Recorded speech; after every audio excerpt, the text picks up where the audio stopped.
She cheated on me during my mom's funeral.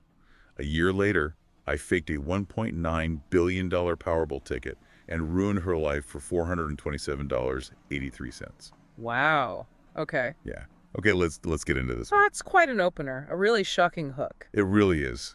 We're diving headfirst into this story today.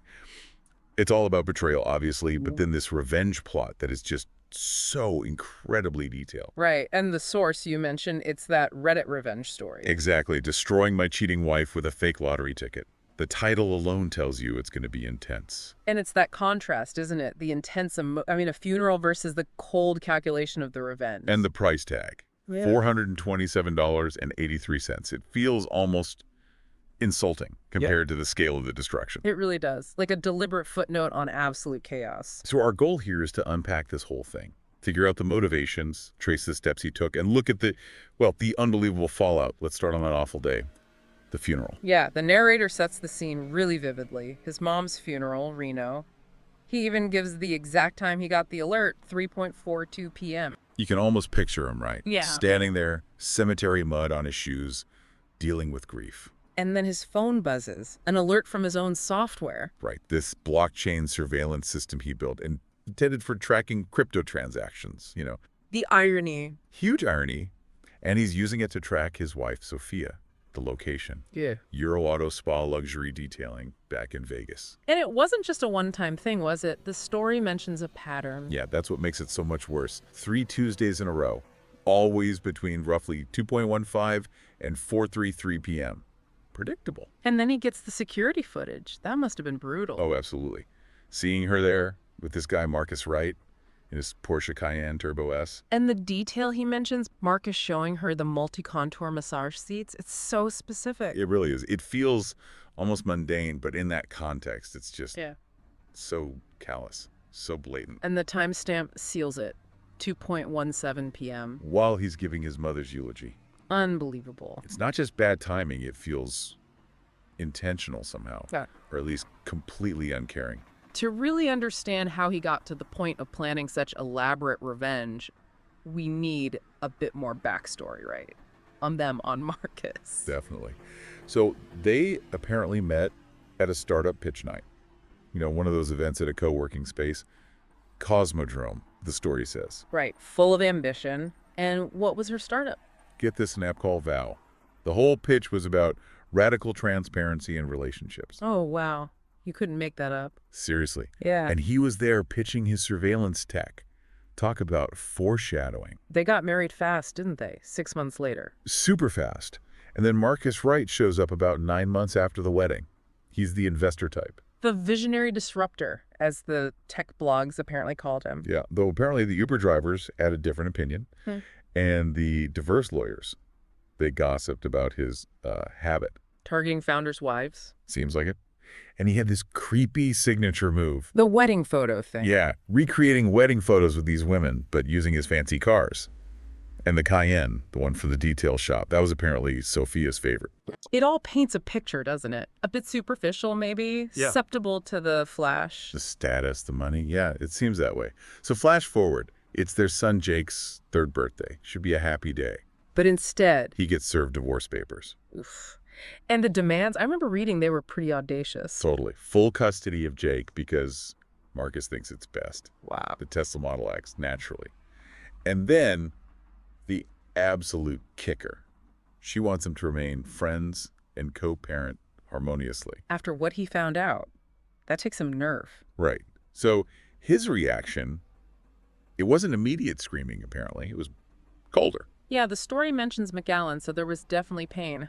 But then, Show calculation? Exactly. He spends nearly $900 on a forensic accountant, a PI, and starts thinking about the key to destroying them both. This shift from hurt to strategy. And that key turned out to be something almost mundane. Sophia's obsession. The Powerball. Yep. Apparently it was pathological. Started back 2015 when her dad missed the jackpot by 1 number or something. So it's a deep-seated thing, a real vulnerability. A weekly ritual. Same 7-Eleven every Wednesday. Marcus knew, even the local meth addict knew. It was like a giant flashing sign pointing to her weakness. And he zeroed in on it. The plan he comes up with, It's incredibly methodical, 4 distinct parts. And he itemizes the cost. Yeah. That $427.83 breaks down across these 4 steps. Yeah. It just highlights how planned this was. Okay, let's break it down. Component 1. The forgery. Yeah. Cost him $150. He found a Photoshop guy in Dhaka on Fiverr, Mohammed. And his reviews were for things like fake concert tickets. Fake concert tickets, fake cruise wins.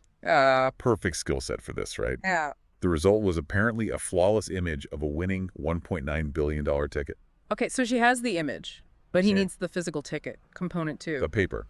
This cost more, $212. He found a specialty printing shop in Vegas. What was special about it? It had to be perfect. UV reactive ink, the right paper feel, even the correct security watermark. The idea was it had to pass a quick, excited glance, maybe even a slightly closer look. Okay, so he has a convincing fake ticket. Now what? Component 3. The leak. This was cheap, $65.83. Paid off a struggling blogger, some guy running Vegas lotto leaks who'd lost his gaming license. Perfect person to plant a juicy, unverified story. Exactly.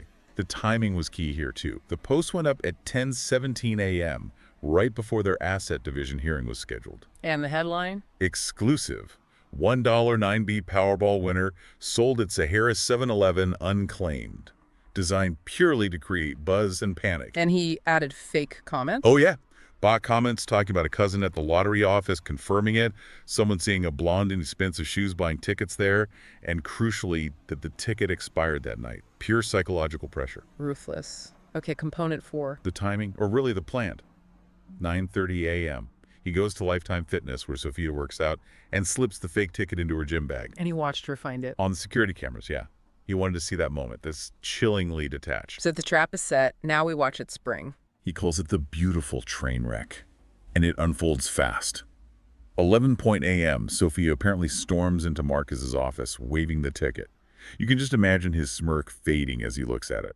And the reaction is swift. Less than an hour later, 11:47 a.m., Marcus's lawyer has already frozen their joint accounts. He's not taking any chances. Smart move from his perspective. Self-preservation kicks in immediately. Then, by 2:30 p.m., the Porsche Cayenne, the symbol of the affair, is listed on Bring Trailer. Urgent sale. He took a huge loss on it, like $86,000. Wow, panic selling. Total panic. By 4:15 p.m., Marcus's assistant is booking him a one-way first-class ticket to Zurich. He's getting out. And Sophia, what happens to her amidst all this chaos? This is where it gets really dark. Around 11:42 p.m. that night, she's found having a seizure in an elevator at the Wynn Hotel. A seizure? What caused it? The medical explanation was apparently a perfect storm. Massive adrenaline dump from the fake win and subsequent panic, possibly combined with Botox treatments restricting blood flow around her temples, and fueled by 3 espresso martinis she'd had earlier. That's a very specific, very Vegas tragedy. It really is. Yeah. Just a cascade of events triggered by that fake piece of paper. And the divorce. Finalized. The narrator mentions signing the final custody papers, giving him full custody in the very same courtroom where they got married. The symmetry is just brutal. Marcus is gone. Sophia is incapacitated. Devastated. All for $427.83 and a meticulously crafted lie. The aftermath section is just as chilling, really. The long-term consequences. Yeah, he describes his new Saturday routine with Jake, driving past that same 7-Eleven on the way to McDonald's. Jake gets a lucky ticket toy in his Happy Meal. The irony is just laid on thick. And then he reveals these, final truths. The first one about Sophia's condition. The stroke she had during the seizure, it caused permanent damage, affecting her left hand, her new hobby, painting watercolors by holding the brush between her teeth. That's a profoundly sad image, a permanent physical reminder. Then there's truth two, Dad's laptop, an encrypted folder, What's in there? everything. The original Euro Auto spa footage, Marcus's flight logs showing trips to Cabo, another photoshopped lottery ticket, mega millions this time for the next week just in case, and a Target receipt for dinosaur pajamas for Jake. It shows the depth of his evidence gathering and maybe ongoing manipulation. Or just holding on to the proof. Yeah. And the final truth. The real winning numbers. He saw them flash on a gas station sign at 2:23 a.m., just as Marcus's jet was entering Mexican airspace. So Marcus fled based on a complete fantasy. Completely. The actual winner was a teacher from Des Moines who donated most of it to an animal shelter. The numbers were totally different. Just layers upon layers of irony. And Marcus now, Supposedly investing in some sketchy tequila startup in Mexico run by a cartel lawyer's daughter, rumored to be constantly paranoid, checking his drinks for poison. a fittingly unstable end for him, perhaps. And the Porsche, wrecked by some crypto bro who bought it cheap. The detail shop where the affair happened. It's a vape store now. Everything connected to it just dissolved or changed. Sophia's app, Vow, the one about transparency, acquired for peanuts by a Chinese data mining firm. Ouch.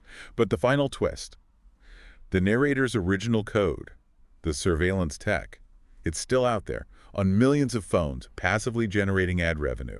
A few bucks a month, $4.79 going straight into Jake's college fund. Wow. And his final thought on the $427.83 he spent. Best investment I ever made. Chilling. Absolutely chilling. It leaves you wondering about the true cost, doesn't it? It really does. I mean, the level of planning, the sheer coldness of it, but born from such intense pain, it's a difficult story to process. It forces you to think about revenge, its effectiveness maybe, but also the collateral damage. Was it worth it? That's the question that hangs there. A devastatingly effective plan, stemming from profound betrayal. It's a stark reminder of what people are capable of, for better, or in this case, definitely for worse. Absolutely. If you like this story, subscribe and leave a like.